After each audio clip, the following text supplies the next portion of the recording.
ஆட்டத்தை தொடங்கி வைக்க நாம் தமிழர் கட்சியின் மாநில ஒருங்கிணைப்பாளர்கள் திரு இசைமதிவான், திரு சூசை, நாம் தமிழர் கட்சியின் நெல்லை மேற்கு மாவட்ட தலைவர் திரு செல்வம், அம்பாசமுத்திரம் சட்டமன்ற கிழக்கு தொகுதியின் செயலாளர் திரு சுந்தர்,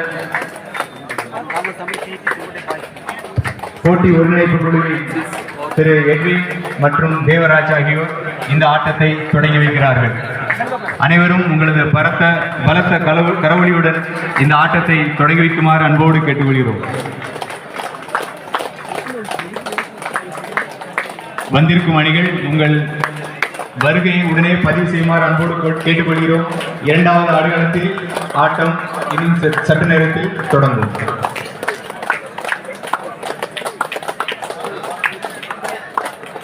ஆடுகளத்தை அமைக்கும் ஆடுகள அமைப்பாளர்கள் உடனடியாக இங்கே வருமாறு அன்போடு கேட்டுக்கொள்கிறோம். இரண்டாவது ஆடுகளத்தை தயார் செய்ய வேண்டியுள்ளது. எனவே ஆடுகள அமைப்பாளர்கள் உடனே இங்கு வருமாறு அன்போடு கேட்டுக்கொள்கிறோம்.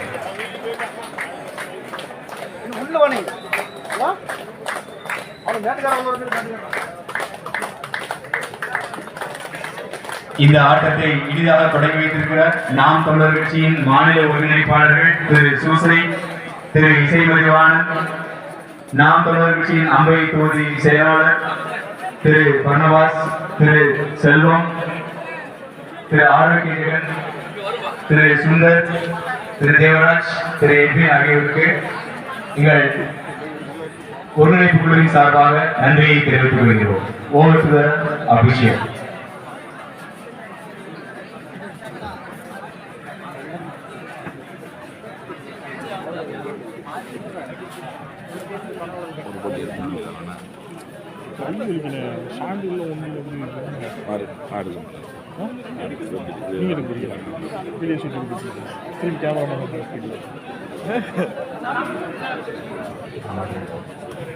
விளையாடுறதுக்கு அந்த குரல் தேவையில்லை, சும்மா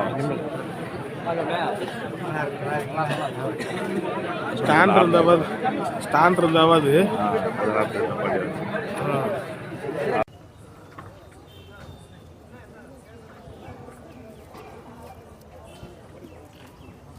எங்கள் வாழ்வும் எங்கள் வளமும் மங்காத தமிழ் என்று சங்கையை முழங்கு.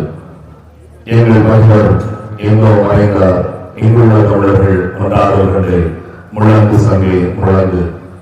திங்களோடும் செழுந்தொங்கி நன்மோடும் இன்னோடும் ஒழுக்கோடும் அங்குகளை இவற்றோடு பிறந்த தமிழோடு பிறந்தோம் நாங்கள். ஆன்மீக சிங்கத்தின் கூட்டமென சிறியோருக்கு ஞாபகத்தை முழங்கு சங்கை முழங்கு. கூடியிருக்கிற உறவுகள் அனைவருக்கும் நாம் தமிழர் கட்சியின் சார்பாக இரவு வணக்கம். இந்த சேலம் மேலாண்மை தெற்கு வண்டிக்கு நான்கு விஷயம் நடத்துகின்ற தமிழர் ஒருமைப்பாட்டு கபாடி போட்டிக்கு கலந்து கொண்டுள்ள அணிகளையும் இந்த போட்டியை காணொலிக்கிற அனைத்து உறவுகளையும் நாம் தமிழர் கட்சியின் சார்பாக வருகிறவர்களை வரவேற்கிறோம். இந்த போட்டி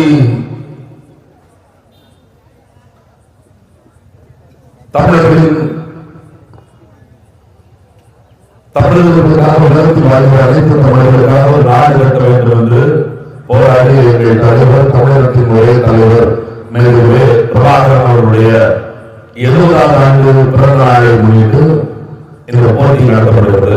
சென்ற நவம்பர் 26 அவருடைய பிறந்த நாள். தமிழ்நாடு முழுக்க இருக்கிற அனைத்து தொகுதிகளிலும் நாம் நிகழ்ச்சி இலவசமா மரக்கன்று இனிப்பு வழங்கி இந்த தலைவர்கள் பிறந்தநாளை கொண்டாடினோம். இந்த அம்பாசமுத்திரம் சட்டமன்ற தொகுதியில் ஒரு படி மேலே ஏறி இந்த கபாடி விளையாட்டு போட்டி கிட்டத்தட்ட 5000 மரக்கன்றுகள் இங்க வந்திருக்கிற பார்வையாளர்களுக்கு கொடுப்பதற்காகவும் இந்த நிகழ்வை ஏற்பாடு செய்திருக்கிறார்கள். உங்களுக்கு தோணா இப்போ கிரிக்கெட் தான் ரொம்ப மக்கள்கிட்ட ரொம்ப ஆர்வமா இருக்கிறாங்க. IPL தொடங்கும் போது இந்த நேரத்தில் கபாடி போட்டி எதற்கு நாம் தமிழர் கட்சி நடத்தணும் அப்படின்னு சொல்லி ஒரு சிந்தனை இருக்கிறோம். இந்த கபாடி போட்டி என்பது வெறும் போட்டி கிடையாது, விளையாட்டு போட்டி கிடையாது, தமிழர்களுடைய பாரம்பரியம். ஏன் அந்த பாரம்பரியம் அப்படின்னு சொல்றோம் பாத்தீங்கன்னா, கிரிக்கெட்லாம் கிரிக்கெட், கைப்பந்து, கால்பந்து இந்த மாதிரியான விளையாட்டு எல்லாம் பாத்தீங்கன்னு வச்சுக்கோங்களேன், ஒருத்தர் ஒருத்தர் கொட்டவே கூடாது. குறைஞ்சபட்சம் நம்ம உடம்பு உடம்போட மோதுறதோ, நம்ம கை அவர் உடம்பில் படுவதோ, நம்ம கால் அவங்க உடம்புல படுவதோ அப்படிலாம் இருக்கக்கூடாது. அப்படிலாம் விளையாண்டான்னு வச்சுக்கோங்களேன், அந்த போட்டியில இருந்து அவங்களுக்கு விலக்கு பவுல் தண்டனை கொடுப்பாங்க. இல்ல 2 தடவை 3 தடவை அப்படி மோதிட்டீங்கன்னா போட்டியில இருந்து வெளியே அனுப்பிடுவாங்க. இன்னும் சொல்ல போனா இப்ப மத்தியானம் நம்ம சாப்பிட்டோம்னு வச்சுக்கோங்க, நல்லா சாப்பிட்டோம் தூக்கம் வந்துடும். என்ன பண்றது தெரியாம வந்துட்டு போறோம், உடனே வேலைக்கு போனா முடியாது. அப்படிதான் வெளிநாட்டுக்காரன் நல்லா சாப்பிட்டவன் உட்கார்ந்து என்ன பண்ணாலும் பந்த கால் தேத்தி போட்டான், அவன் வீட்டு நாய் போய் அந்த பந்த பறக்கிட்டு கவிட்டு வரும். அது அப்படியே கொஞ்சம் யோசிச்சு பார்த்தா நாய்க்கு போய் மனுஷன் எப்படி இருக்கும் அப்படின்னு சொல்லி உருவாக்கின விளையாட்டு தான் கிரிக்கெட். 11 பேர் சுத்தி நிறுத்துவாங்க, ஒரு தடிப்பா அவன் ஓடிக்கிட்டே இருப்பான். எப்பயாவது அவங்களுக்கு கண் தேவையான ஒரு புறம் பந்தளிக்கலாவே இருந்தது. ஆனா கபடி போட்டு அப்படி போட்டு அவன் போட்டியே கிடையாது. ஒரு சுருக்கமான இடம், அந்த போட்டு பாருங்க, ஒரு சுருக்கமான இடம். அந்த சுருக்கமான இடத்துக்குள்ள 7 வலிய ஒரு நல்ல போராட்டம் கொண்டா எவனாலும் வந்து பாடுறா அப்படின்னு சொல்லக்கூடிய ஒரு 7 பேர் நிற்பாங்க. இந்த 7 பேருக்குள்ள ஒருத்தன் போய் 7 பேரையும் ஏமாத்தி யாராவது ஒருத்தர் தொட்டுட்டு வரணும். குறைஞ்சபட்சம் அந்த கோட்டையாவது தொட்டுட்டு வரணும். நீங்க யோசிச்சு பாருங்க, ஒரு சிறிய இடத்துக்குள்ள 7 பேரும் மிஞ்சி ஒருத்தர் தொட்டுட்டு வரணும்னா அவன் கூட பெரிய தைரியம் சரியாது. ஊருக்கு சொல்லுவாங்க, நீ நல்ல ஆம்பளை வந்து வர்றா அப்படின்னாங்கல்ல. உண்மையிலே நல்ல ஆம்பளை வந்து வர்றனா அது கபடி போட்டிலாம் வந்து வரணும், தெருவுகளெல்லாம் பார்க்க முடியாது, ரோட்டை சட்டம் போடும்போது பார்க்க முடியாது. அப்படி நம்மளோட வீரத்தை பறைசாற்றுகிற போட்டி. அதனாலதான் நாம் தமிழர் கட்சி கபாடியை பற்றி பற்றி பேசுகிற போது வீர தமிழர் விளையாட்டு அதை வென்று மானும் நிலைநாட்டு அப்படின்னு நாங்க அடிக்கடி சொல்லிக்கிட்டே இருப்போம். ஏன்னா தமிழர்களுடைய வீரத்தை பறைசாற்றுகிற போட்டி. இன்னும் சொல்லப்போனா நான் சொல்றதுல மற்ற விளையாட்டுலாம் தொடாம ஆடணும், ஆனா கபடி போட்டியில தொட்டு தான் ஆடணும். தொட்டா தான் பாயிண்ட் மதிப்பெருங்க, தொடர்லாம் பாயிண்ட் கொடுக்க மாட்டாங்க. ஏன் தமிழுடைய பாரம்பரிய விளையாட்டு கபடி அப்படின்னு நாங்க ஏன் சொல்றோம்னா, உங்களுக்கு தெரிஞ்சிருக்கு இன்னைக்கு சாதி எவ்வளவு பெரிய கொடுமையா அந்த மண்ணில் இருக்குன்னு. இப்ப ஏற்கனவே சாதி எவ்வளவு தலைவர் சாதி இருக்குன்னு தெரியும். எங்களுடைய முன்னோர்கள், எங்கள் மூத்தவர்கள், எங்க பாட்ட மூட்டை எல்லாம் அந்த விளையாட்டை கண்டுபிடிக்கிற போது இவன் சாதி சாதிதான் சொல்லிட்டு இருக்கான், தொட்டா தீட்டு பார்த்தா தீட்டு சொல்லிட்டு இருக்கான். இவன் பாடி வர மேல் சாதியா கீழ் சாதிதான் கண்டே பிடிக்க முடியாது. எந்த சாதியா இருந்தாலும் அவன் காலை போய் பிடிச்சாதான் நமக்கு மதிப்பெண்ணே, நமக்கு பாயிண்டே கிடைக்கும். அந்த அளவுக்கு சாதியோட தீண்டாமை ஒழிப்பதற்காகவே உருவாக்கப்பட்ட நம்ம விளையாட்டு தான் கபாடி போட்டி. நீங்க ஒண்ணு இல்ல, அவன் மேல இவன் கீழே நீங்க அப்படிலாம் கிடையாது, அவனோட கட்டி போட்டு கொண்டுறணும், அப்பதான் இங்க பாயிண்ட். அப்ப இந்த விளையாட்டு என்பது உடல் திறமை மட்டுமல்லாம இந்த சமூகத்தில் நடக்கக்கூடிய அவலங்களையும் போக்குவதற்காக ஒரு விளையாட்டு உருவாக்கப்படுறதுதான் கபாடி, சிலம்பம், ஜல்லிக்கட்டு. இதான் நம்மளுடைய பாரம்பரிய விளையாட்டு. ஜல்லிக்கட்டுக்கெல்லாம் தடை கொண்டு வந்துட்டாங்க, மாடு வலிக்கிறது நீதிமன்றம் போயிடுச்சு அப்படின்னு சொல்றாங்க. நீங்க யோசிச்சு பாருங்க, இந்தியா முழுக்க மாட்டுக்கறியை ஏற்றுமதி செய்யறாங்க, ஆனா ஜல்லிக்கட்டு நடந்ததுக்கு தமிழ்நாட்டில் இந்தியாவில் தடை விதிக்கிறாங்க. இன்னைக்கு எத்தனை பேருக்கு சிரமம் தெரியுது? நம்ம பிள்ளைகளுக்கு எத்தனை பேருக்கு சிரமம் கத்து கொடுக்க நினைக்கிறோம்? எங்காவது இருக்குதா பாருங்க. இன்னைக்கு கிரிக்கெட் ஆடுகிற அளவுக்கு கபாடி போட்டியை தமிழ்நாடு அரசாங்கம் ஊக்குவிக்குதா? போய் IPL நீங்க பாருங்க. நம்ம ஊர் நடராஜன் இருக்காரு, சேலத்துல நடராஜன் 9 கோடிக்கு விலை போயிருக்காரு. கிரிக்கெட் விளையாட போற பையன் 9 கோடிக்கு வித்துட்டாங்க. ஒவ்வொருத்தருக்கும் 3 கோடி 5 கோடி 8 கோடி ஏலம் போட்டு இருக்காங்க. தோனி 4 கோடிக்கு வாங்கியிருக்காங்க. இப்படி காசுக்கு கோடிக்கு விற்கப்பட்ட நபர்கள் எப்படி உண்மையா விளையாடுவாங்க நீங்க நினைச்சு பாருங்க. இந்த இங்கேயும் போட்டி இருக்காங்க, பரிசு 50,000 ரூபாய் தான். இந்த நாட்டின் தேசிய விளையாட்டு பரிசு 50 ரூபாய் தான். நாட்டுக்கு சம்பந்தம் இல்லாம வெளிநாட்டுக்கான விளையாட்டு விளையாட போறவனுக்கு 10 கோடி 12 கோடி 15 கோடி 20 கோடிக்கு ஏலம். அதுக்கு விளையாட்டுல விளம்பரம் போடுறவனுக்கு அது கோடி கணக்கில் ஏலம். அந்த போட்டியை நடத்த முடியும் எத்தனை கோடி செலவழிச்சிருந்தா அந்த அணியை விலைக்கு வாங்கி பாருங்க. நம்ம உட்காந்து டிவியில உட்காந்து அஜாம்பார் சிக்ஸ் அவன் தாண்டா அப்படின்னு சொல்லிட்டு இருக்கான். அவன் 6க்கு ஒரு காசு வாங்குறான், 4க்கு ஒரு காசு வாங்குறான், அதுல எப்ப விளம்பரம் போடுறதுக்கு ஒரு காசு வாங்குறான். அப்ப எல்லாமே வணிகமாக மாற்றப்பட்ட நேரத்துல நம்மளுடைய பாரம்பரிய விளையாட்டுகளை பற்றி பேசுவதற்கு இங்க ஆளே கிடையாது. நீங்க ஒண்ணு இல்லைங்க, தமிழர் திருநாள் தைப்பொங்கல் என்றைக்காவது இந்த அரசாங்கம், இந்த மாநில அரசு இருக்கக்கூடிய அரசாங்கம் நம்மளோட கபாடி போட்டி என்றைக்காவது மாநில அரசாங்கம் நடத்தி பரிசு வழங்கியிருக்கா? இன்றைக்கு இந்த அரசாங்கம் என்ன பண்ணுது? ஃபார்முலா 4 சொல்லி கார் ரேஸ் நடத்துறாங்க. எது? சென்னையில ஏற்கனவே போக்குவரத்து அவ்வளவு சிரமமான பகுதி. அங்க ஃபார்முலா 4 கார் பந்தயம் நடத்தப்படுகிற அரசாங்கத்துக்கு கபாடி பந்தயம் நடத்துவதற்கு துப்பில்லாமல் போயிருக்கு. காரணம் என்ன? தமிழர்களுடைய அந்த வீரத்தை அந்த விளையாட்டை மறுபடியும் எடுத்து சொல்லி விடவே கூடாதுன்னு நினைக்கிறான். நீங்க நினைக்கலாம் விளையாட்டு தானே தம்பி, விளையாட்டுக்கெல்லாம் இவ்வளவு பேச்சு பேசணுமா அப்படின்னு நினைக்கலாம். இது விளையாட்டா பாக்குறவங்க முதல்ல தப்பான ஆளு. இது வெறும் விளையாட்டு கிடையாது.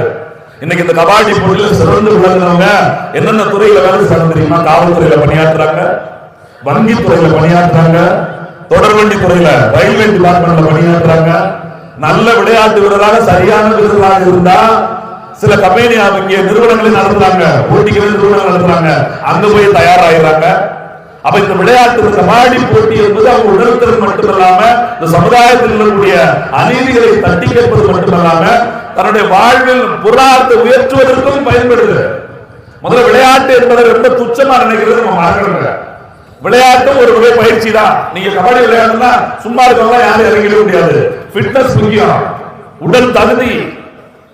அவன் காலையில் மாலையில் பயிற்சி எடுத்துக்கணும், அந்த உடம்பு அதற்கு ஏற்றபடியா இருக்கணும். 7 பேரை மிஞ்சி அவன் உடலை வளைச்சு அந்த இடத்துல இருந்து வெளியே வரணும்னா அவன் உடம்பு சராசரி மனிதரை விட சரியான உடல் தகுதியோடு இருக்கணும். அப்படின்னா அவரோட உடல் பயிற்சி ஏற்படுத்துவதற்கு ஒரு சிறந்த பண்பாக விளங்கக்கூடியது இந்த கபாடி போட்டி. சிரமமா இருக்கலாம் அப்படிதான், ஜல்லிக்கட்டா இருந்தாலும் அப்படிதான். தமிழர்களுடைய விளையாட்டை வாழ்வியலை அடிப்படையாக கொண்டதுதான். அதனாலதான் நாம் தமிழர் கட்சி ஒவ்வொரு நிகழ்வு வைக்கும் போது எப்படியாவது கொஞ்சமாவது எதையாவது எங்கேயாவது பிறகு ஏதாவது ஒரு பரிசு போட்டாலும் கபடி போட்டி நடத்த முடியாதா அப்படின்னு நினைச்சுட்டே இருக்கிறோம். இது தொடக்கம் தான், இது தொடக்கம் தான். ஒவ்வொரு ஆண்டு இன்னைக்கு 50,000 ரூபாய் பரிசுக்கு முதல் பரிசு அறிவிச்சிருக்க நாம் தமிழர் கட்சி நாளை ஆட்சிக்கு வருகிற போது 5 கோடி முதல் பரிசு அறிவித்து கபாடி போட்டி நடத்துகிற அளவுக்கு இந்த மண்ணில மாற்றங்களை கொண்டு வந்திருக்கோம். விளையாட்டு சொல்ல தேசிய அரசு விழாவாக எங்கள் கபாடி போட்டியை நாங்கள் மாற்றுவோம். நாம் தமிழர் கட்சி ஆட்சிக்கு வருகிற போது கண்டிப்பாக மாற்றுவோம். ஏன்னா இந்த மண்ணில் சார்ந்த பிள்ளைகளுக்கு இந்த மண்ணில் இருக்கிற பண்பாடு கலை இலக்கியத்திற்கு முன்னுரிமை கொடுப்பதற்காக உருவாக்கப்பட்ட கட்சி தான் நாம் தமிழர் கட்சி. எல்லாரும் பொதுவாக பள்ளிக்கூடத்தில் படிக்கும்போது பிடி உடற்பயிற்சி வகுப்பு, நானே படிக்கும்போது உடற்பயிற்சி வாத்தியார் வரவே மாட்டாரு, நம்மளால அங்கேயே பார்த்துப்பாரு. உடற்பயிற்சி இன்னைக்கு பிடி பீரியட் வெளியே போறான்னு கிளம்பும், அப்பதான் பிசிக்ஸ் வாத்தியார் வருவாரு. இந்த பீரியட் நான் வாங்கியிருக்கேன், பிசிக்ஸ் படிங்க அப்படிமா. அப்பதான் மேத்ஸ் வாத்தியார் வருவாரு, கணக்கு வாத்தியார். அவருக்கு கொடுத்த வகுப்புல தான் சொல்லிக் கொடுக்காத கணக்க இந்த 3/4 மணி நேரத்துல எங்க மண்டைகளை ஏத்தம் வந்திருப்பாங்க. கெமிஸ்ட்ரி வாத்தியார் வந்திருப்பாரு, இங்கிலீஷ் டீச்சர் வந்திருப்பாங்க. அப்ப பிடி அந்த உடற்பயிற்சி கல்வி என்பதே தேவையில்லை, அதெல்லாம் ஒரு அனாமத்தா இருக்குது, சும்மா காட்டியும் அப்படின்னு நினைச்சிருப்பாங்க. ஒண்ணு இல்ல, இன்னைக்கு விளையாட்டுத்துறை அமைச்சராக துணை முதலமைச்சர் விளையாட்டுத்துறை அமைச்சர் ஆன உடனே சொன்னாரு, மாவட்டம் தோறும், எங்க 1-2 கிடையாது, தமிழ்நாட்டில் இருக்கிற மாவட்டங்கள் தோறும் விளையாட்டு மைதானங்கள் அமைத்து தருவோம் சொன்னாரு. 1.5 வருஷம் ஆயிடுச்சு, ஒன்று கூட செஞ்சு ஒரு மாவட்டத்துக்கு கூட ஏற்படுத்தல. அப்ப உடற்பயிற்சி திறனை பாதுகாப்பதற்கு இந்த அரசுக்கு அதை பத்தி அக்கறையும் ஒண்ணுமே இல்லை. காரணம் இப்ப என்ன நினைச்சிட்டு இருக்காங்க, படிக்கணும்பா, நல்லா படிச்சாங்க, நல்லா படிக்கணும், நல்லா படிக்கணும், நல்லா படிக்கணும், முதல் ரேங்க் வரணும், ஃபர்ஸ்ட் ரேங்க் வரணும், ஃபர்ஸ்ட் ரேங்க் வரணும், இப்படியே சொல்லி கொடுக்குறாங்க. 60 ஒரு வகுப்புல ஒன்னா போய் போய் தமிழ் வழி கல்வியிலயோ ஆங்கில வழி கல்வியிலயோ பாருங்க, ஒரு செக்ஷனுக்கு 60 ஸ்டூடெண்ட்ஸ், 60 மாணவர்கள்.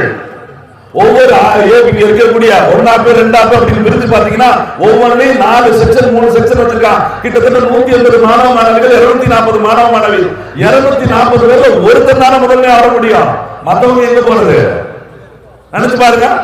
அப்ப எல்லாருக்கும் படிப்பு மட்டும் இல்லாம கல்வி, உடற்கல்வி கட்டாயம் முக்கியம். விளையாட்டு போட்டி ரொம்ப முக்கியம். சச்சின் டெண்டுல்கர் கிரிக்கெட் அப்படி விளையாடும் போது யாருமே நினைச்சு பார்த்துக்க மாட்டாங்க, இந்த அளவுக்கு போட்டி சொன்னாங்க நினைச்சிருப்பாங்களா?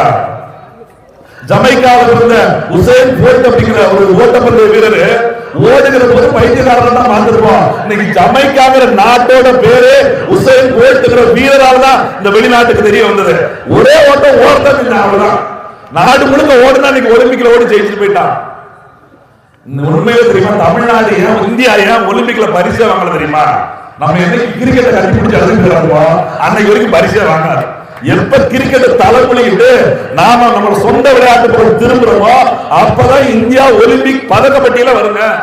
140 கோடி மக்கள் இருக்கிற 140 கோடி மக்கள் ஒலிம்பிக் பதக்க பட்டியல 50,000 ஒரு வெங்கல பதக்கத்தோட வீட்டுக்கு வர்றாங்க நம்ம. சரி, அந்த வெங்கல பதக்கமும் கிரிக்கெட் வாங்கினான்னு வச்சுங்க, தலையில வச்சு கொண்டாடுறான். ஹாக்கி வீரர், இந்தியாவின் தேசிய விளையாட்டு ஹாக்கி, அவன் வாங்கிட்டு வந்து விமான நிலையத்தில் இருக்கிறான், வரவேற்கிறதுக்கு ஒரு நாயும் போக மாட்டேங்குது. கிரிக்கெட்ல தோத்தவனுக்கு பிரதமர் ஆறுதல் சொல்றாரு, தோத்து போனவர்களுக்கு தொடச்சு கொடுத்து துண்டு எடுத்து கொடுக்குறா பிரதமர். ஆனா ஹாக்கில ஜெயிச்சுட்டு வந்ததுக்கு வான்னு சொல்ல ஒரு நாய் வர மாட்டேங்குது. அப்ப இவரோட நோக்கம் என்ன? நீங்க நல்லா புரிஞ்சுக்கணும். இந்த இங்க இருக்கக்கூடிய சூழல், நாங்க ஏன் எங்க தலைவர் பிறந்தநாளை விட மத்தவங்க கொடுக்குற மாதிரி சோறு போட முடியும், வேட்டி செலவு கொடுக்க முடியும் எங்களாலையும். இங்க செலவழிக்கிற காசை, இந்த இதுக்கு செலவழிக்கிற காசை, இந்த போட்டிக்கு செலவழிக்கிற காசை, அனுமதி வாங்கின காசை நாங்கெல்லாம் போட்டு போட்டு சேர்த்த காசை வச்சு 1000 பேருக்கு அன்னதானம் பண்ணிட்டு போயிட முடியும். 1000 பேருக்கு இலவச வேட்டி செலவு கொடுக்க முடியும். நாங்களும் பாருங்க, பிரபாகரன் பிறந்தநாளை கொண்டாடுறோம். எங்க கட்சி தலைவர் பிறந்தநாள், ஓசியில சேலை, ஓசியில வேட்டி அப்படின்னு சொல்ல முடியும். ஏன் செய்யல? ஏன் கபாடி போட்டி இலவசமா மரக்கன் நல்லா இருக்கு பாருங்க, 5000 மரக்கன் இன்னைக்கு கொண்டு வச்சிருக்கோமே, ஏன் அதை கொடுக்கிறோம்? வேட்டி சேலத்துக்கு ஒரு நாளோட போகுது. இந்த மரக்கன்று நீங்க நட்டு வச்சுக்கோங்க, உங்களுக்கு இல்ல, உங்கள் பிள்ளைகளுக்கு இல்ல, உங்கள் பேரங்களுக்கும் அது பலனை தரக்கூடிய மரக்கன்று. அப்ப பேர் சொல்லணும், இந்த மண்ணுக்கு குறைஞ்சபட்சம் என்னவாது இருக்கட்டும். அப்ப இந்த கபாடி போட்டி இன்னையோட போறது கிடையாது. இந்த பிள்ளைகளுக்கு இப்படி ஒரு வருஷம் பிரபாகரன் பிறந்தநாளைக்கு நான்கு நிகழ்ச்சி நடந்தது. இந்த போட்டியில போய் கலந்துக்கலாம், போட்டியில ஒரு நல்ல ஆடுனா நாம அதுல அரசு வேலைக்கு முயற்சி பண்ணலாம் அப்படிங்கிற சிந்தனையை கொண்டு வரணும். அப்படிங்கிறதுக்காக நான்கு நிகழ்ச்சி, இந்த கபாடி போட்டி இவ்வளவு சிரமங்களுக்கு இடையில அனுமதி வாங்கி எந்த ஒரு பிரச்சனையும் இல்லாம எல்லாரையும் சேர்ந்த பேர் பாருங்க, தமிழர் ஒருமைப்பாட்டு கபாடி. எங்கயாவது இது வரைக்கும் கபாடி போட்டிக்கு பேர் இப்படி பார்த்துருக்கீங்களா? சொல்லுவாங்க சாதி பேசக்கூடாதுமா அப்படின்னு சொல்லுவோம், சாதி டீச்சர்லாம் அணியக்கூடாதுன்னு சொல்லுவோம். பேரு கபாடி போட்டிக்கு போற தமிழர் ஒருமைப்பாடு தான் அப்படின்னா நாம் தமிழர் கட்சி மட்டும்தான் அப்படி வைக்க முடியும். எங்கிட்ட அதிகாரம் இல்ல, நாங்க ஓட்டு வாங்கி ஜெயிச்சு ஆட்சியில உட்காரல, அதனால இப்படி நின்று எங்க மனசு நினைக்கிறதா சொல்லிக்கிட்டு இருக்கிறோம். ஒருவேளை எங்க ஐயா சொன்ன மாதிரி பாராளுமன்றத்தில் வாங்கின 1,30,335 ஓட்ட அடுத்த சட்டமன்றத்தில் நாம் வச்சு ஒவ்வொரு தொகுதியிலும் வாங்கிட்டு வச்சுக்கோங்க. அதுக்கு அடுத்த வருஷம் இன்னைக்கு மைக்ல ஒளி வாங்கிலாம் சொல்லிட்டு இருக்க மாட்டோம். ஆணைதான் சட்டம் தான். இப்ப நான் அடுத்த கத்துறேன் சட்டமா இருக்கும், அதுக்கப்புறம் சட்டமன்றத்துக்கு போட்டா அது சட்டமாயிருக்கும். சட்டமன்றத்துக்கு போகிற வரைக்கும் நாம் நிகழ்ச்சி சொல்லிட்டே இருப்போம். எங்களுக்கு என்ன தேவை, எங்க மக்களுக்கு என்ன தேவை, எதை கொடுக்கணும், எதை கொடுக்க கூடாது. ஒரு நல்ல தாய்க்கு தான் தெரியும் அந்த பிள்ளை எதுக்கு அழுகுங்க. இப்ப நான் ஒரு ஆம்பளை, ஒரு குழந்தை அழுகுன்னு வச்சுங்களேன், அந்த குழந்தை எதுக்கு அழுகுன்னு நான் கண்டுபிடிக்க முடியாது. சும்மா காட்டி சொன்னா ஏதாவது கடிச்சிருக்கு பாரு அப்படின்னு. ஆனா அம்மாவுக்கு தெரியும் அது பாலுக்கு அழுகுதா, இல்ல அப்படின்னா எறும்புக்கு ஏதாவது கடிச்சிருச்சு அழுகுதா, இல்ல ஏதாவது நம்ம சங்கடப்படுத்திட்டு அழுகுதா அப்படின்னு பெற்ற தாய்க்கு தெரியும். அது ஏன்? ஒரு பெற்ற தாய் தான் அந்த பிள்ளையை சிறந்த முறையில் வளர்க்க தகுதியானவங்க. அப்படி தாய்மை பண்போடு இருக்கிறவங்க ஆட்சியில் அமைகிற போதா ஒரு நல்ல அரசியல் அமைய முடியும். அப்படி ஒரு அரசியலையும் அரசையும் இங்க ஏற்படுத்துவதற்காகத்தான் நாம் கட்சி தொடர்ச்சியா ஒரு நல்ல அரசியலை இங்க பண்ணிக்கிட்டே வரோம். அதோட ஒரு தொடக்கமாகத்தான் இந்த அம்பாசமுத்திரம் சட்டமன்ற தொகுதியில உங்க பகுதியில இந்த கபாடி போட்டி தலைவரோட பிறந்த நாளை முன்னிட்டு 70வது பிறந்த நாள். நீங்க உண்மையிலே பெருமைப்படணும். உலகத்தில் எந்த மொழி பேசுகிறவர்களுக்கும் கிடைக்காத தலைவன் நமக்கு கிடைக்கப்பட்டிருக்கிறார். பேசாமல் பேச வைப்பான் பிரபாகரன். மேடை ஏறி பேசுவது கிடையாது தலைவர். யார் முன்னாடி வாய் சொன்னால் விட்டவர்களையாத தலைவர். ஆனால் இன்றைக்கு இந்த தலைவரை பற்றி பேசாதவர்களே உலகத்தில் இருக்கிற இல்லை என்கிற நிலையை உண்டாக்கி கொடுத்தவர்.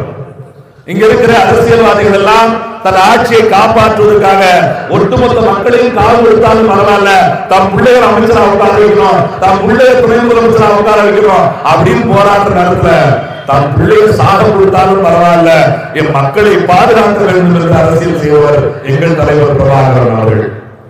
அப்படிப்பட்ட ஒரு தூய்மையான நேர்மையான இந்த மண்ணுக்கும் மக்களுக்கும் அவர் உழைத்த, இன்னும் சொல்ல போனா நான் தமிழன். கொஞ்சம் ஆச்சரியமா இருக்கும். ஒரு சில பேர் கேட்பாங்க, நீங்க நாங்க இதா அப்படின்னு கேட்பாங்க. எனக்கு கூட ஒரு கொஞ்ச நாளைக்கு முன்னாடி ஒருத்தர் மேடையில் பேசிட்டு இருக்கும் போது தமிழர் தமிழர் பெருசா மேடையில் பேசிட்டா அப்படியா தமிழர்னா எவன் அப்படின்னு கேட்டாரு. எனக்கு அந்நேரம் தோணுச்சு, தமிழர்னா எவன் கேட்கும்போது எவன் செருப்பு அடிச்சு நான் தான் அப்படின்னு சொல்றானா அவன் தான் தமிழர் அப்படின்னு சொல்றதுன்னு தோணுச்சு. சரி, பேசுனது பெரிய ஆளு, நான் கீழே நின்றுகிட்டு இருக்கேன், அதனால முடிச்சதுக்கு அப்புறம் சொல்றேன், ஐயா உள்ளுக்குள்ள தோணுச்சு மேடையில சொல்ற நாகரிகமா இருக்காது சொல்லிக்கிட்டே அப்படின்னு. நீங்க நினைச்சு பாருங்க, தமிழ்நாட்டுல மேடை போட்டுட்டு யார் தமிழர் கேட்கிறான்? தமிழ்நாட்டு தொலைக்காட்சிகளை உட்கார்ந்துக்கிட்டு யார் தமிழர் என்று விவாதம் நடத்துகிறார்கள்? ஏன் ஆந்திர தொலைக்காட்சியில் உட்கார்ந்து யார் தமிழன் பேச முடியுமா? இந்திய தொலைக்காட்சியில் உட்கார்ந்து யார் இந்தியன் பேச முடியுமா? அப்ப தமிழ்நாட்டில் மட்டும் கேட்டா டெஸ்ட் எடுக்கிறீங்க, எந்த லேப்ல ரத்தத்தை டெஸ்ட் பண்றீங்க அப்படின்னு கேட்கிறான். அப்ப எவ்வளவு நக்கல் பாருங்க.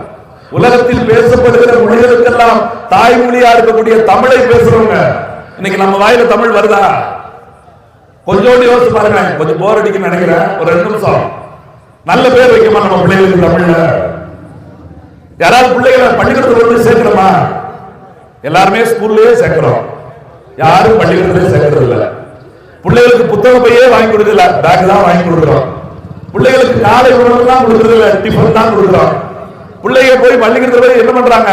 மிஸ் தான் படிக்கிறாங்க, இல்ல ஆசிரியர்கள் படிக்கிறதே இல்ல. மிஸ் அங்க போனோம்னா ஹாய் தான் சொல்லுது, வாங்கன்னு சொல்லவே மாட்டாங்க. அப்படியே பிள்ளைகளுக்கு வயிற்று வலி எல்லாம் வர்றது இல்ல, ஸ்டொமக் பெயின் தான் வருது. இப்ப பாருங்க மழை பெய்யுது, எல்லாருக்கும் ஃபீவர் தான் வருது, எல்லாருக்கும் கோல்டு தான் வருது, யாருக்கும் சளியோ காய்ச்சலோ வர்றது இல்ல. அப்படியே வந்தாலும் எல்லாரும் ஹாஸ்பிட்டல் தான் போறோம், மருத்துவமனைக்கு யாரும் போறது இல்ல.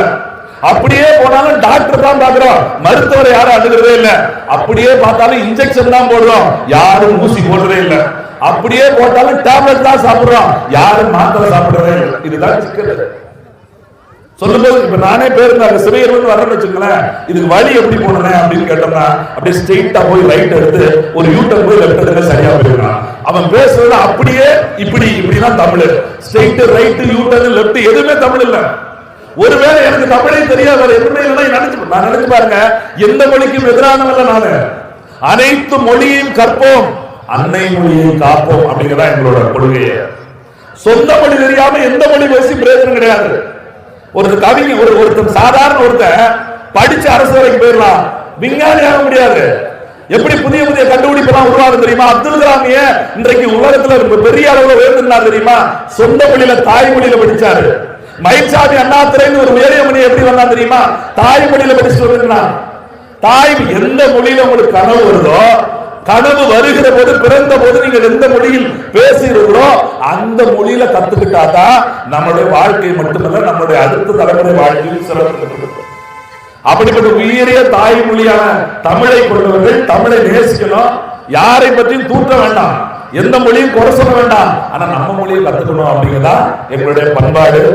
வந்திருக்க எல்லோரும் இதை ஏற்றுக்கொள்வீங்கன்னு நினைக்கிறேன். அடுத்த தலைமுறை பிள்ளைங்க நிற்கிறாங்க, எங்களோட மூத்தவங்க, எங்க அப்பா வயசு உள்ளவங்க, என் அண்ணன் தம்பி மாமன் சித்தப்பா இருக்கீங்க. இந்த பிள்ளைகள் ஏன் இதெல்லாம் பேசிட்டு இருக்கோம் அப்படிங்கறத யோசிங்க. உங்க பிள்ளைகிட்ட தமிழ்ல பேசுங்க. நான் ஏன் சொல்றேன்னா, வேறு மாநிலங்களுக்கு நாங்க போகும்போது அந்த மாநில நண்பர்கள் சந்திக்கிற போது அவங்க மொழியில தான் பேசுறாங்க. தமிழ்நாட்டுக்குள்ள வந்தா மட்டும்தான் தமிழை தவிர எல்லா மொழியிலும் பேசுறாங்க. கேரளாவுக்கு வேலைக்கு போறாங்க, நம்மளுக்கு மிக்சர் கிடைக்கு 2 மாசம் அங்க வேலை பார்த்து என்ன கேட்டா ஜாயா கிடைக்கும் அப்படின்னு நீங்க வந்து நிற்கான். அவன் வட்டி போனா வட்டி அப்படின்னு இருக்கான். அவன் இது 2 மாசம் அங்க போயிட்டு வந்து ஜாயா அடக்க ஜாட்டான்னு கிடக்கான். இதே தமிழ் அவன் வந்து 40 வருஷமா சென்னையில டீ கடை வச்சிருக்கான். நான் போய் அவன் சென்னையில படிக்கும் போது சாயா டீ கொடுக்கும் அப்படின்னு இருக்கேன். ஓ சாய் டீயோ அப்படிங்க. என்னடா கேட்டா அவன் 40 வருஷமா மலையாளியா தான் இருக்கும் தமிழ்நாட்டுல. நான் 2 மாசத்துல மலையாளி ஆகிவிட்டேன். யோசித்து பாருங்களேன், தன் அடையாளத்தை மாற்றுவது என்பது எவ்வளவு கேவலமான பண்புன்னு நான் உணரவே இல்லை. நான் அடுத்த முறை சொல்றேன், என்னையே சொல்றேன். எங்க அண்ணன் திருமணத்தை சீமான் அவர்கள் வந்து நடத்தி வைக்கிற 2010 அழைப்புதல் பத்திரிகை, திருமண பத்திரிகையில நாங்க பேர் போடணும். எங்க அண்ணன் பேர் கனிராஜ், எங்க தாத்தா பேர் சித்திரவேலு, எங்க அப்பா பேர் சந்திரன், சீசா கனிராஜ், இதெல்லாம் போட்டுருக்கணும். நாங்க அதுக்கு முன்னாடி SS கனிராஜ் இங்கிலீஷ்லயே போட்டு பழகிடுவோம்.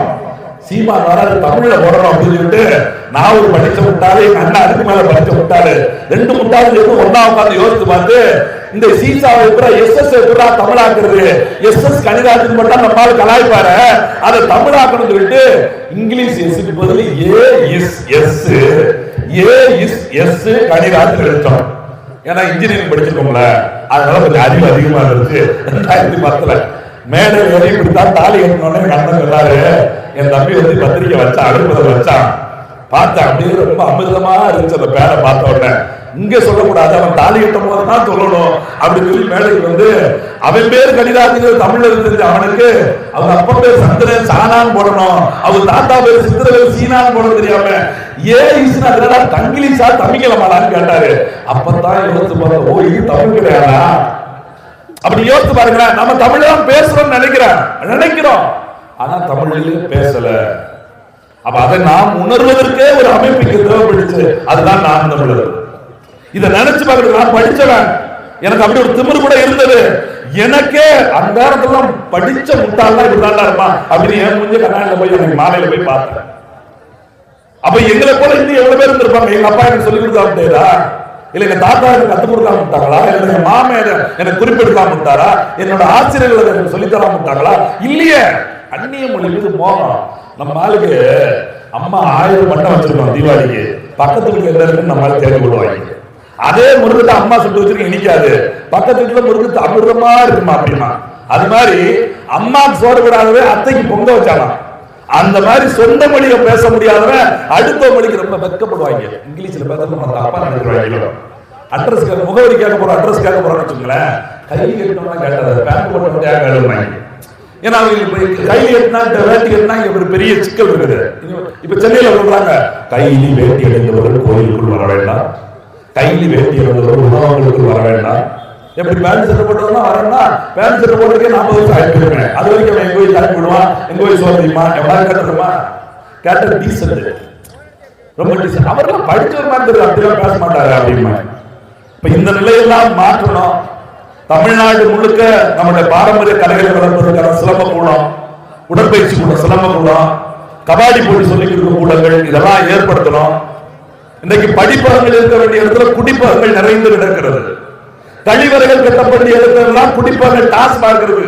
தெரு தெருங்க 2 லாட்ஜ் இருக்கணும், நூலகம் படிப்பகம் இருக்கணும், தெரு தெருங்க 2 கழிவறை திறந்து வச்சிருக்கணும். ஆனா தெரு தெருங்க டாஸ்மாக் தான் வச்சிருக்காங்க. அப்ப எது தேவை எது தேவையில்லை என்று சொல்வதற்கே ஒரு அரசியல் தேவைப்படுது. அந்த அரசியலை செய்வதற்கு நாம் தமிழர் கட்சி வந்திருக்கிறது. இந்த அரசியல் எங்களுக்கு கற்றுக் கொடுத்தவர் எங்கள் தலைவர் மேதவர் பிரபாகரன் அவர்களும் அவர் வழிவந்த எங்கள் அண்ணன் சொந்தமிழன் சீமான் அவர்கள் தான். அதனால இந்த போட்டியில கலந்து கொள்ள போகிற அனைத்து வீரர்களுக்குமே நம்பிக்கையோட வாழ்த்துக்களை பாராட்டுகளையும் நாங்கள் தெரிவிச்சுக்கிறோம். நம்பிக்கையோடு விளையாடுங்க. இது ஒரு சின்ன பரிசு. இந்த 50,000மோ இந்த 25,000மோ இந்த கோப்பையோ இது ஒரு சின்ன சின்ன எங்களால் முடிஞ்ச ஏதோ மிரட்டி கிரட்டி நீ 10 போடு நான் 5 போடு தெரிஞ்ச விட்ட 2 வாங்க தெரியாத 3 வாங்க அப்படின்னு சொல்லி பிச்சை எடுக்காத வரையா மிரட்டி எடுத்து கொண்டு வந்து இந்த பரிசு கொண்டு சேர்த்துருக்கோம். இதை பார்த்து நீங்க எதுவுமே நினைக்க வேண்டாம். 50,000 ரூபாய்க்காக விளையாடவா 10,000 ரூபாய்க்காக விளையாடா அப்படிலாம் நினைக்காதீங்க. பேருக்காக விளையாடுங்க, உடலுக்காக விளையாடுங்க, விளையாட்டுக்காக விளையாடுங்க. கட்டாயம் ஒரு காலம் வரும். ஏன்னா 2015 தேர்தலை நாம் தமிழர் கட்சி சந்திக்கிற போது வெறும் 1.1% ஓட்டோட தொடங்கணும். இன்னைக்கு 8 வருஷம் நடைபெற்றிருக்கோம், 8.2% வாக்கு வாங்கியிருக்கோம். இன்னொரு 8 ஆண்டுகள் ஆகிற போது 30% வாக்குகளை பெற்று நாம் தமிழர் ஆட்சியில் அமர்கிற காலம் வந்து சேரும். அந்த நேரத்தில் இந்த விளையாட்டை சரியாக விளையாடுகிற அத்துணை வீரர்களுக்கும் வேலை வாய்ப்பு மட்டுமல்லாம சிறந்த வீரர்கள், மாநிலத்தின் சிறந்த வீரர்கள் என்கிற பட்டியல் ஒரு பதக்கத்தோட பரிசு முதலமைச்சர் வழங்கக்கூடிய அளவுக்கு ஒவ்வொரு வருஷமும் பைப்பங்களை 1 வாரம் கொண்டாடுறதுக்கு நாம் தமிழர் கட்சி முடிவு பண்ணிருக்கிறோம். இப்படி மாவட்டம் முழுக்க 2 நாளுக்கு கபடி போட்டி நடந்துகிட்டே இருக்கும். அதனால இந்த போட்டி இன்னையோட போறது இல்ல. இந்த போட்டியில கலந்துக்க போற அணியா இருந்தாலும் சரி, கலந்துக்க முடியாத அணியா இருந்தாலும் சரி, அதே மாதிரி வந்திருக்கவங்க பொறுமையா நின்று மரக்கட்டை கண்டிப்பா வாங்கிட்டு போய் நட்டு வச்சிருங்க. ஏன்னா இன்னைக்கு 4 வழி சாலை போடுறேன், 8 வழி சாலை போடுறேன், சாலையை மேம்படுத்துறேன், செம்மப்படுத்துறேன்னு சொல்லி இருக்கிற மரத்தெல்லாம் வெட்டிக்கிட்டே இருக்காங்க. சென்னையில போய் பாருங்க, நல்லா சுவாசிக்க காத்துல சொல்லி செயற்கை மழையை புளி வச்சுக்கிட்டு இருக்காங்க. ஏற்கனவே குடிக்கிற தண்ணி விற்பனைக்கு வந்துருச்சு, சாப்பிடுற சாப்பாடு விஷமாய் போயிருச்சு, எல்லாமே விஷம். இப்ப காத்து மட்டும்தான் இருக்கு. தூய காத்து விற்பனைக்கு வந்திருக்கிற ஒரு கேவலமான நிலையை உண்டாக்காம வீட்டுக்கு வீடு மரம் வளர்ப்போம் அப்படிங்கிற நம்பிக்கைக்கு எங்களால 5000 கண்ணை தர்றோம். உங்க பிள்ளைங்க கொடுக்குறதா நினைச்சு இந்த கண்ணுகளை போற்றி பாதுகாத்து வீட்டுல எல்லாரும் வளங்க. உங்களுக்கு மட்டுமல்ல, தென்னையை வச்சவன் அவன் கிளம்பி சாப்பிடுறது கிடையாது, அவன் பிள்ளைதான் சாப்பிடுறோம். மாமரம் வச்சவன் அவன் மாமா சாப்பிடுறது இல்ல, அவன் பேரதான் சாப்பிடுவான்னு சொல்லுவாங்க. இந்த தோப்புள்ள தென்னை மாமரம் பழம் ஏன் வைக்கிறோம்? நம்மளோட தலைமுறைக்கு அது நல்லது செய்யட்டும் அப்படிங்கிறதுக்காக. அது போல இந்த கட்டுகளை வைத்து உங்கள் பிள்ளைகளுக்கும் உங்கள் பேர பிள்ளைகளுக்கும் ஒரு நல்லது செய்கிறோம் அப்படிங்கிறத தாண்டி இந்த பூமியில வாழ்றோம். இந்த பூமியில வாழ்ற நம்ம வாழ்வதற்கு கொடுத்த இந்த பூமிக்கு நம்ம திருப்பி ஒரு மரத்தை செலுத்துறோம் அப்படிங்கிற நம்பிக்கையோட இந்த மரங்களை செலுத்துங்க. போட்டியில் கலந்து கொள்ள போகிற அத்துணை வீரர்களுக்கும் போட்டியில் நடத்துகிற அம்பாசமுத்திரம் சட்டமன்ற தொகுதியை சார்ந்த நாம் தமிழர் கட்சி உறவுகளுக்கும் இங்க ஒருங்கிணைச்சு நடத்தக்கூடிய நண்பர்கள் ஆனந்தராஜ், எட்வின், இம்மானுவேல்,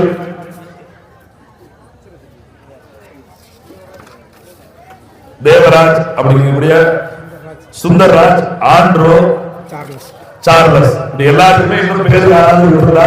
எனக்கு ஆந்திர பேர் வாசிக்கிற பழக்கமே கிடையாது. இதுவே மேடையில் எப்பவுமே உட்கார மாட்டோம். இது கபடி போட்டிங்கனால மேல உட்கார வேண்டிய சூழலாகி போச்சு. யார் பேரையும் சொல்லி பேசுற பழக்கம் அவர்களே இவர்களே அப்படிங்கிற பழக்கம் ஆந்திர நிகழ்ச்சி கிடையாது.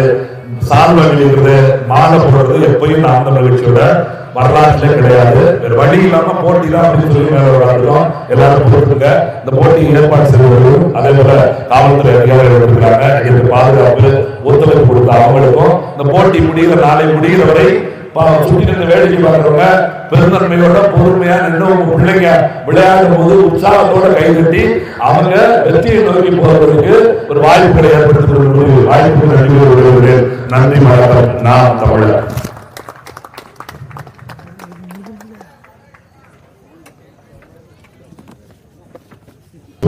அவர்கள் நமது பகுதியின் சிறந்த கபடி வீரராகிய திரு ராமச்சந்திரன் அவர்களுக்கு கௌரவ பரிசை வழங்கி இந்த நிகழ்வை துவங்கி வைப்பார்கள்.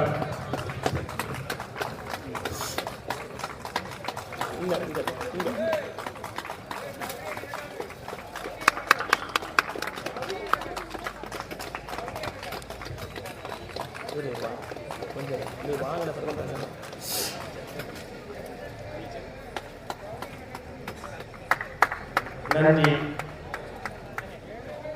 அடுத்தபடியாக நமது பகுதியின் மிகச்சிறந்த முன்னாள் கபடி வீரர் குளவன்குடியிருப்பை சேர்ந்த திரு முத்துக்குமார் அவர்களுக்கு நாம் தமிழர் கட்சியின் மாநில ஒருங்கிணைப்பாளர் அண்ணன் இசைமதிவாணன் அவர்கள் கௌரவ பரிசை வழங்கி இந்த நிகழ்வை தொடங்கி வைப்பார்கள்.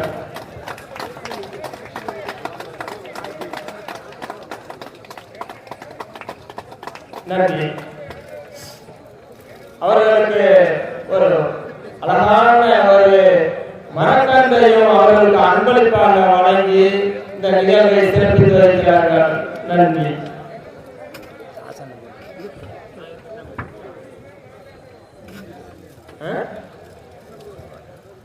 இல்லை, அணிகள் வந்திருந்தால் உடனடியாக தங்களுடைய வருகையை மேடைக்கு வந்து பதிவு செய்வார்கள். உங்களை அன்போடு அழைக்கிறோம். காரணமாக ஆய்வுபடுத்தியிருப்பதால் உடனடியாக தங்களுடைய வருகையை பதிவு செய்வார்கள்.